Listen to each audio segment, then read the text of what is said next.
All right, what's up, guys? This is a post first day review of the Blade 180 CFX. Just got it today. Got about 6 flights on it. So the first thing I did when I got it out of the box is I did a good, just a good checking over pre-flight check. I checked all the screws. Everything was nice and snug. One thing I want to note is the servos have these little plastic shims. You got the screw, the washer, and there's a little plastic shim that goes over the case. They weren't completely torqued all the way down. I checked all the screws, and there was a little bit of give in there. So I just left it the way it is, and I've been checking them after every flight. All the screws were nice and snug. I checked the main shaft for up and down play. Mine didn't have any. I saw that on the forums. A couple of guys said that they had some up and down play. The kit did come with some main shaft shims right there. I haven't needed them. Another thing guys report on the forum is the tail case not being completely snug on the tail boom. You can see mine's got a little bit of play here. It's not terrible. Does seem like they should have had some type of clamp on the tail case, but I've had 6 flights on it and the tail is fantastic, so I'll be okay here. I'm not going to mess with it. Maybe some Scotch tape. So everything was good, and I took it out for the first flight, and it was okay. It felt a little weird. I thought it was just I wasn't used to the gyro. It felt kind of off to me, and it turns out I guess I was really excited to get in the air, and I didn't check the to see if the swash was level, and it wasn't. It was actually pretty far off. This right roll servo was way far down, and then also the elevator servo was way far down. So it was pretty far off. So after the second flight, I kind of brought it to the bench. Had to do quite a bit of screwing around and forum searching to figure out how to get in the setup menu, because Blade has decided not to tell us how to freaking do it yet. But once I figured out how to get into the servo centering menu, I 90'd all the servos and then adjusted the links to level the swash, and then actually had to lower the swash about 1 turn each on all 3 links to get perfect zero pitch and mid stick. After that, it was night and day difference from second flight to third. Huge difference there. I've got those videos posted already, but so that's just one thing to check. Mine was put together really well, but the swash centering was not, or the swash was not level, and I did not have zero pitch at mid stick. All right, so one thing I want to mention is a slight inconvenience on adjusting this rear link here. You can see that the AR pin is molded into the swash on larger helicopters like this 250. You can unscrew the AR pin from the swash and then adjust the link.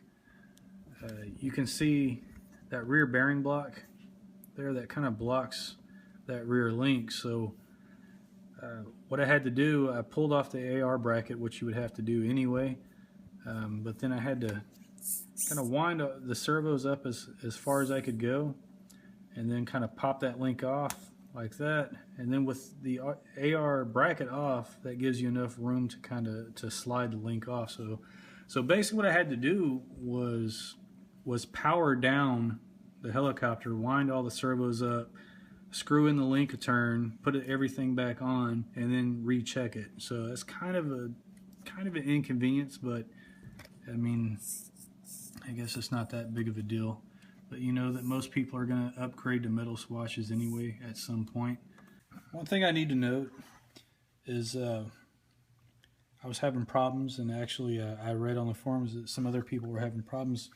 The canopy, once you put the battery in, it kind of stretches the canopy, and it was interfering with the servos here, and I felt it in flight a couple of times. In fact, if you look on the video I have with the Lynx 150 blades, you can see a couple of times I almost hit the ground, because when I go to full negative pitch, the links caught on the canopy.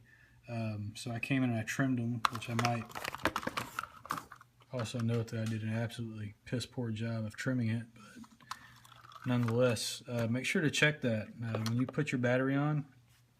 Make sure your links make sure you got plenty of clearance from your servo links there, because that could cause a crash. All right, so I checked to see how sloppy the gear train was and all that. First thing I checked for, the servos are pretty good. There's not a whole lot of slop there, especially for being plastic geared or nylon geared. They're pretty snug, not bad at all. Well, that one, I don't have that one linked on. There is a little bit of play on the inner swash here. There's a little bit of play there. It's not bad. It's not bad at all. There's also a little bit of play here on the slider where it goes onto the crank there. Just a little bit, not too bad at all. Overall, it's really solid and actually really well built. And it's kind of crazy how much this resembles, say, a T-Rex 250 more than it does a 130. And actually, they've done this design really better than Align did the 250. There's big similarities here. The front tail case design is virtually identical. The frame-mounted servo, it's the two-piece tail case that's kind of sandwiched in between the frame there. It's got the same gear train system. It's got the motor kind of upside down on the bottom. It's really similar. You look at the two frames and you see a lot of similarities here. It's definitely closer to a T-Rex 250 than it is the 130. I won't spend too much on the 130. We all know what that is. Look at those rubber bands we put on those linear servos. That's to get rid of the slop. It actually works really well, but it's just, look at the things that we have to do to these 130s to make them fly just like this one does out of the box on day one. It's pretty crazy. All right, so as far as how does it fly, it flies really well. It's pretty similar. In size, it feels really similar to the 130. I would say it's no more or less stable, but it is definitely more precise. It tracks better. It doesn't have any weird tendencies like the 130 did. It pretty much does what you tell it to do. The stock or the recommendations in the book for no expo, some people might want to throw in about 10 to 15 points of expo just for the first few flights to get used to. I guess it depends on what you're used to flying. I haven't flown my 130X in about 3 or 4 weeks. I've only been flying larger helicopters, so my first couple of flights it felt a little twitchy, but after that I kind of got used to it, not overcorrect anything. It feels really good in the air. It's really precise. It has good power. Piro's great, flat. You can Piro flip it. Really impressed with the way it flies.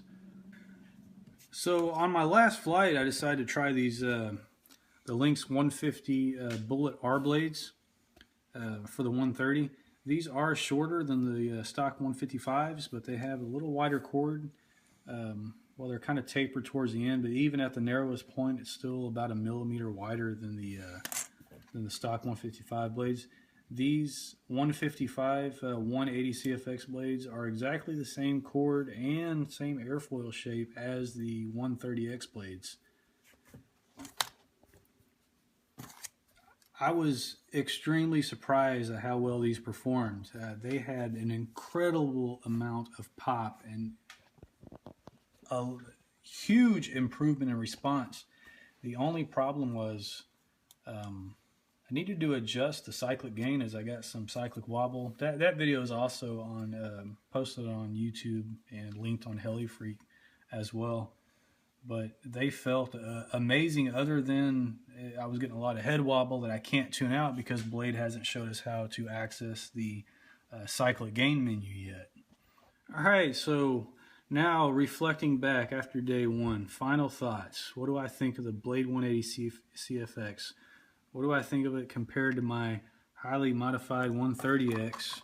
I'm sorry, mine's in pieces right now, but you can see I've got everything that you could possibly have on it. I've got a Lynx 3S motor, a GY280RX, which runs mini V-bar software, rotary servos, all around, Lynx quad case. It's stretched with the third bearing boom. All of this that I've done to this 130X, this flies better straight out of the box.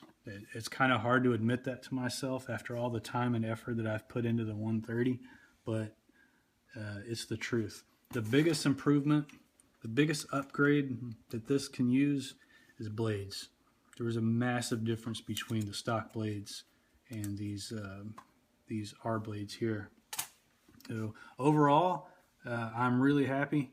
I was excited for the release, but I was kind of a little nervous, not sure if it was going to be good or it was going to be terrible, but it's better than I expected it was going to be. I expected, honestly, a complete 130X disaster, but it's really incredible the way it flies right out of the box. It's definitely the best micro ever made, absolutely, without a doubt.